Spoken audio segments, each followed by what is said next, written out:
गुरु जी शुक्राना गुरु जी। ओम नमः शिवाय। शिव जी सदा साई। ओम नमः शिवाय। गुरु जी सदा साई। संगत जी, आज के पाठ में आपको ब्रह्मा विष्णु महेश तीनों के दर्शन होंगे सेम सेम चोले में। देखो, हमारे लड्डू गोपाल जी भी, गुरु जी भी, और जो लड्डू गोपाल जी का आसन है वो ब्रह्मा जी का आसन होता है। संगत जी देखो कितने प्यारे दर्शन हो रहे हैं, ब्रह्मा विष्णु महेश गुरु जी के कितने प्यारे दर्शन है।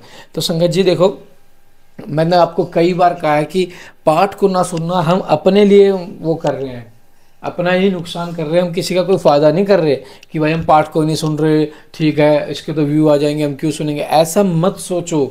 आप पाठ को सुनो और ये सोचो कि हमारा कल्याण हो रहा है इस पाठ के जरूर। शिव पुराण तो प्रेतों को, पिशाचों को, तक को, उनके सालों हजार हजार साल पुराने पापों से मुक्त कर देता है। आपने स्टार्टिंग में, सबसे पहले स्टार्टिंग में बिंदुक पर्वत पे जो पिशाच नाम का आदमी था उसको क्यों सुनाया गया शिव पुराण में, ताकि ये सब लोगों को पता चल सके। जब शिव पुराण का पाठ बिंदुक नाम के पर्वत पे रहने वाला जो पिशाच था उसके 10,000 साल पुराने पाप से उसको मुक्ति दिलवा सकता है। तो संगत जी, हम तो इंसान, हम तो अभी जीवन जी रहे हैं, तो हम अपने पाप से मुक्ति क्यों नहीं पा रहे शिव पुराण को सुन के।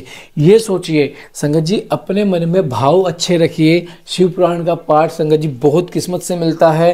अब तो बहुत ज़्यादा प्लेटफॉर्म, बहुत ज़्यादा चैनलों ने भी शुरू कर दिया, लेकिन संगत जी हमारी तरह कंटिन्यू कोई नहीं कर पाया है। कंटिन्यू सेवा जो कि पूरे 1 साल से चल रही है।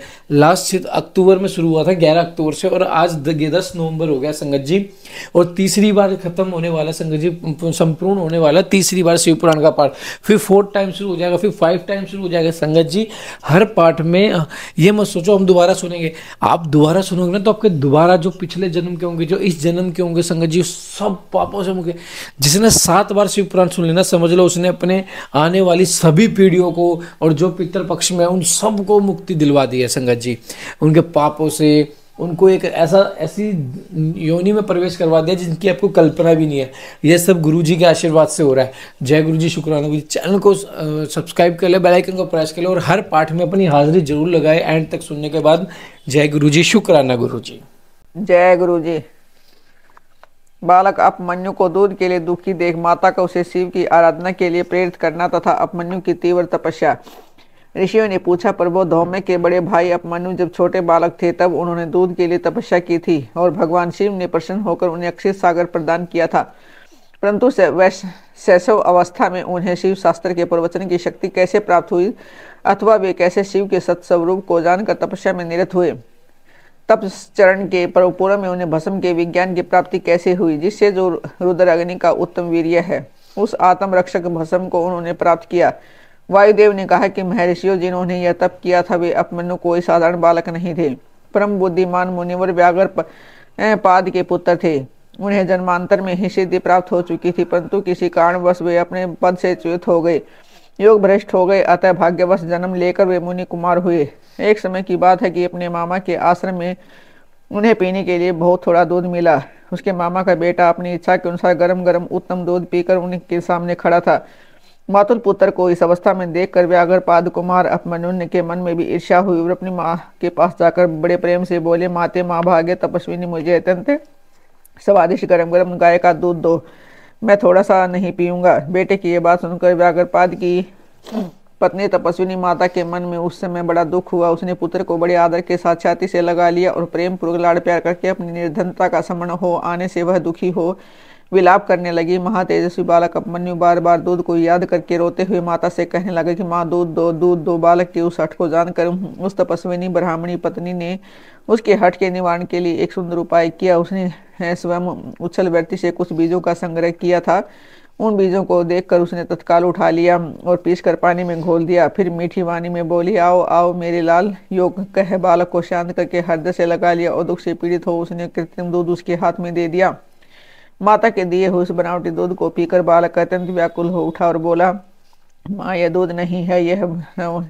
तब वह बहुत दुखी हो गई और बेटे का मस्तक सूंघकर अपने दोनों हाथों से उसके कमल सदृश नेत्रों को पोंछती हुई बोली, बेटा अपने पास सभी वस्तुओं का अभाव होने के कारण दरिद्रता बस मुझ अभागनी ने पीछे हुए बीज को पानी में घोलकर यह तुम्हें मिथ्या दूध दे दिया था, तुम दूध नहीं दिया, ऐसा कहकर रोते हुए मुझे बारंबार दुखी करते हो, किंतु भगवान शिव की कृपा के बिना तुम्हारे लिए कहीं दूध नहीं है। भक्ति पूर्वक माता पार्वती और अनुचरों सहित भगवान शिव के चरणारविंदों में जो कुछ समर्पित किया गया हो वही संपूर्ण संपत्तियों का कारण होता है।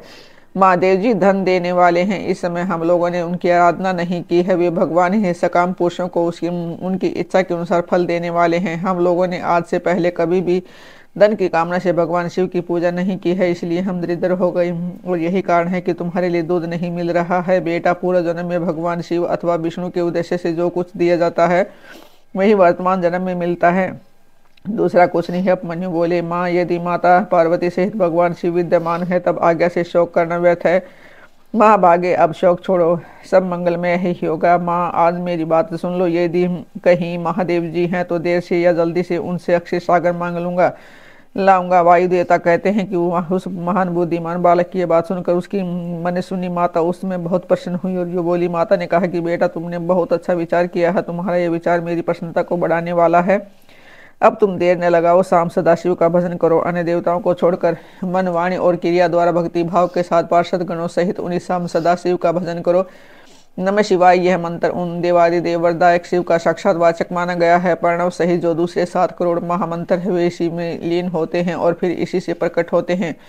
यह मंत्र है सभी दूसरे मंत्रों से प्रबल है, यही सबकी रक्षा करने में समर्थ है, तो दूसरे की इच्छा नहीं करनी चाहिए। इसलिए तुम दूसरे मंत्रों को त्याग कर केवल पंचाक्षर के जप में ही लग जाओ। इस मंत्र के जीवा पर आते ही यहाँ कुछ भी दुर्लभ नहीं रह जाता। यह उत्तम भस्म जिसे मैंने तुम्हारे पिताजी से ही प्राप्त किया है वह विरजा होम की अग्नि से सिद्ध हुआ है, अतः बड़ी से बड़ी आपत्तियों का निवारण करने वाला है। मैंने तुम्हें जो पंचाक्षर मंत्र बताया है उसको मेरी आज्ञा से ग्रहण करो, जिसके जब से ही शीघ्र तुम्हारी रक्षा होगी। वायु देवता कहते हैं कि इस प्रकार आज्ञा देकर और तुम्हारा कल्याण हो। ऐसा कहकर माता ने पुत्र को विदा किया। मुनि उपमन्यु ने इस आज्ञा को सिरोधार्य करके ही उनके चरणों में प्रणाम किया और तपस्या के लिए जाने की तैयारी की। उस समय माता ने आशीर्वाद देते हुए कहा, सब देवता तुम्हारा मंगल करें। माता की आज्ञा पाकर उस बालक ने दुष्कर्म तपस्या आरंभ की। हिमालय पर्वत के एक शिखर पर जाकर उपमन्यु एकाग्रचित हो केवल वायु पीकर ही रहने लगा। उन्होंने 8 ईंटों का एक मंदिर बनाकर उसमें मिट्टी के शिवलिंग की स्थापना की। उसमें माता पार्वती गणों सहित अविनाशी महादेव जी का आवाहन करके भक्तिभाव से पंचाक्षर मंत्र द्वारा ही मन के पत्र पुष्प आदि उपचारों से उनकी पूजा करते हुए वे चिरकाल तक उत्तम तपस्या में लगे रहे। उस एकाकी कृषिकाय बालक द्विजवर उपमन्यु को शिव में मन लगाकर तपस्या करते देख मरीचि के हिसाब से पिशाच भाव को प्राप्त हुए कुछ मुनियों ने अपने राक्षस स्वभाव से सताना और उसके तप में विघ्न डालना आरंभ किया।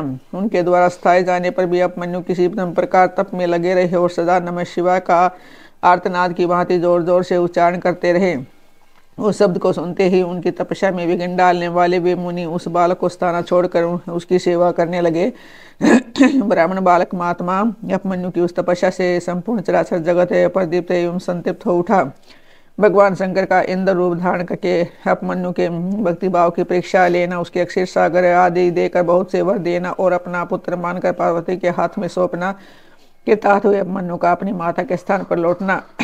तदंतर भगवान विष्णु के अनुरोध करने पर श्री शिव जी ने पहले इंद्र का रूप धारण करके उपमन्यु के पास जाने का विचार किया, फिर सवेत ऐरावत पर आरूढ़ हो स्वयं देवराज इंद्र का शरीर धारण करके भगवान सदा शिव देवता असुर सिद्ध तथा बड़े बड़े नागों के साथ उपमन्यु मुनि के तपोवन की ओर चले। उस समय वह ऐरावत दाई सूंड में चवर लेकर सची सहित दिव्य रूप वाले देवराज इंद्र को हवा कर रहा था और बाई सूंड में सफेद छत्र लेकर उन पर लगाए चल रहा था। इंद्र का रूप धारण किए उमा सहित भगवान सदाशिव उस सफेद छत्र से उसी तरह सुशोभित हो रहे थे जैसे उदित हुए पूर्ण चंद्रमंडल से मंदराचल शोभायमान होता है। इस तरह इंद्र के स्वरूप का आश्रय ले परमेश्वर शिव उपमन्यु के उस आश्रम पर अपने उस भगत पर अनुग्रह करने के लिए जा पहुंचे। इंद्र रूपधारी परमेश्वर शिव को आया देख मुनियों में श्रेष्ठ उपमन्यु मुनि ने मस्तक झुकाकर प्रणाम किया और इस प्रकार कहा, देवेश्वर जगन्नाथ भगवान देव शिरोमणि आप स्वयं यहाँ पधारे, इससे मेरा यह आश्रम पवित्र हो गया है। इंद्र रूपधारी शिव बोले, उत्तम व्रत का पालन करने वाले धौम्य के बड़े भैया महामुनि उपमन्यु, मैं तुम्हारी इस तपस्या से बहुत संतुष्ट हूँ। तुम वर मांगो, मैं तुम्हें संपूर्ण अभिष्ट वस्तुएं प्रदान करूंगा। वायु देवता बोले। उस इंद्र देव के ऐसा कहने पर उस समय मुनि परवर उपमन्यु ने हाथ जोड़कर कहा, भगवान मैं भगवान शिव की भक्ति मांगता हूँ। यह सुनकर इंद्र ने कहा कि क्या तुम मुझे नहीं जानते? मैं समस्त देवताओं का पालक और तीनों लोगों का अधिपति इंद्र हूँ। सब देवता मुझे नमस्कार करते हैं। बरमर से मेरे भगत हो जाओ, सदा मेरी ही पूजा करो, तुम्हारा कल्याण हो, मैं तुम्हें सब कुछ दूंगा। निर्गुण रुद्र को त्याग दो, उस निर्गुण रुद्र से तुम्हारा कौन सा कार्य सिद्ध होगा जो देवताओं की पंक्ति से बाहर होकर पिशाच भाव को प्राप्त हो गया है। वायु देवता ने कहा कि यह सुनकर पंचाक्षर मंत्र का जप करते हुए वे मुनि उपमन्यु इंद्र को अपने धर्म में विघ्न डालने के लिए आया हुआ जानकर बोले। उपमन्यु ने कहा कि यदि तुम भगवान शिव की निंदा में तत्पर हो तथापि इसी प्रसंग में परमात्मा महादेव जी की निर्गुणता बताकर तुमने स्वयं ही उसका संपूर्ण महत्व स्पष्ट रूप से कह दिया है। तुम नहीं जानते कि भगवान रुद्र संपूर्ण देवेश्वरों के भी ईश्वर हैं, ब्रह्मा विष्णु और महेश के भी जनक हैं तथा प्रकृति से परे हैं। ब्रह्मवादी लोग उन्हीं को सत्य असत्य अव्यक्त तथा नित्य एक और अनेक कहते हैं। अतः मैं उन्हीं से वर मांगूंगा जो युक्तिवाद से परे सांख्य और योग के सारभूत अर्थ का ज्ञान प्रदान करने वाले हैं। तत्व ज्ञानी पुरुष उत्कृष्ट जानकर उन जिनकी उपासना करते हैं उन भगवान शिव से मैं ही वर मांगूंगा। देवाधम दूध के लिए मेरी जो इच्छा है वह यो ही रह जाए, परंतु शिवाशास्त्र के द्वारा तुम्हारा वध करके मैं अपने शरीर को त्याग दूंगा। वायु देवता कहते हैं कि तुम ऐसा कहकर स्वयं मर जाने का निश्चय करके अपमन्यु दूध की इच्छा छोड़कर इंद्र का वध करने के लिए उद्यत हो गए। इस समय अघोर अस्त्र से अभिमंत्रित घोर वशम को लेकर मुनि ने इंद्र के उद्देश्य को छोड़ दिया और बड़े जोर से सिंहनाद किया। फिर शंभु के युगल चरणारविंदों का चिंतन करते हुए अपनी देह को दग्ध करने के लिए उद्यत हो गए और आग्नेय धारणा धारण करके स्थित हुए। ब्राह्मण अपमन्यु जब इस प्रकार स्थित हुए तब भग देवता के नेत्र का पास नाश करने वाले भगवान शिव ने योगी अपमन्यु की उस धारणा को अपनी सौम्य दृष्टि से रोक दिया। उनके छोड़े हुए अघोर शास्त्र को नंदीश्वर की आज्ञा से शिव वल्लभ नंदी ने बीच में ही पकड़ लिया।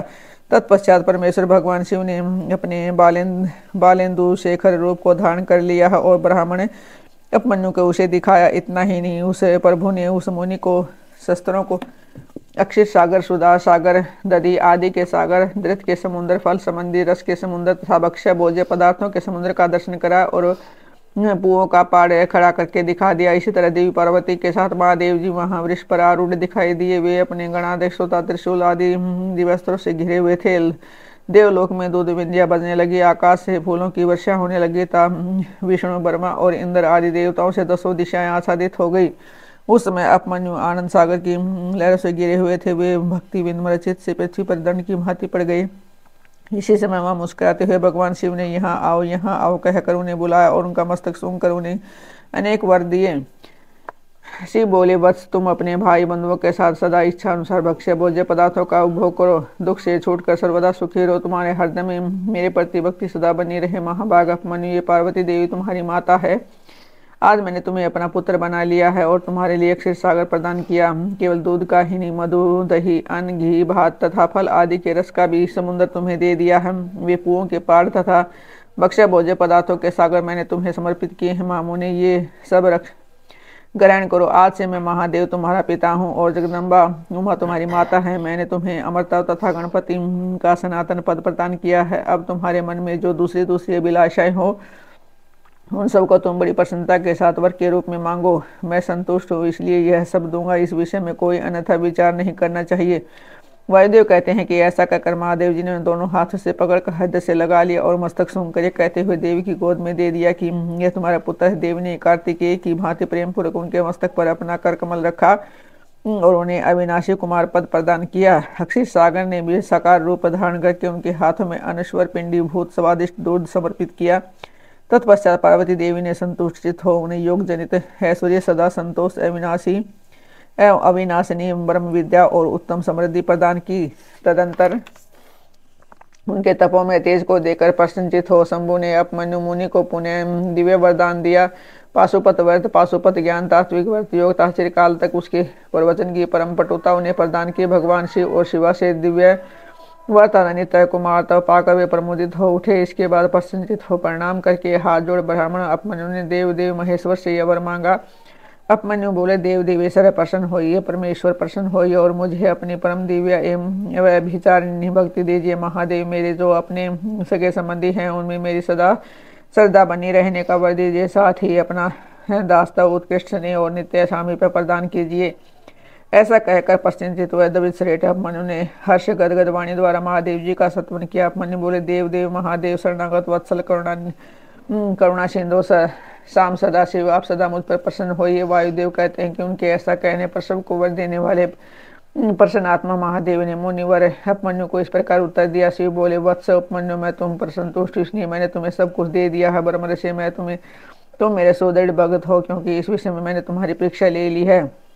तुम अजर अमर दुख रहित यशस्वी तेजस्वी और दिव्य ज्ञान से संपन्न हो। द्विज श्रेष्ठ, तुम्हारे बंधु बांधव कुल तथा गोत्र सदा अक्षर रहेंगे। मेरे प्रति तुम्हारी भक्ति सदा बनी रहेगी। विप्रो, मैं तुम्हारे आश्रम में नित्य निवास करूंगा। तुम मेरे पास आनंद विचरोगे। ऐसा कहकर उपमन्यु को अभिष्ट वर दे करोड़ों सूर्यों के समान तेजस्वी भगवान महेश्वर वहीं अंतर ध्यान हो गए। उन श्रेष्ठ परमेश्वर से उत्तम वर पाकर उपमन्यु का हृदय प्रसन्नता से खिल उठा। उसे बहुत सुख मिला। वे अपनी जन्मदायिनी माता के स्थान पर चले गए।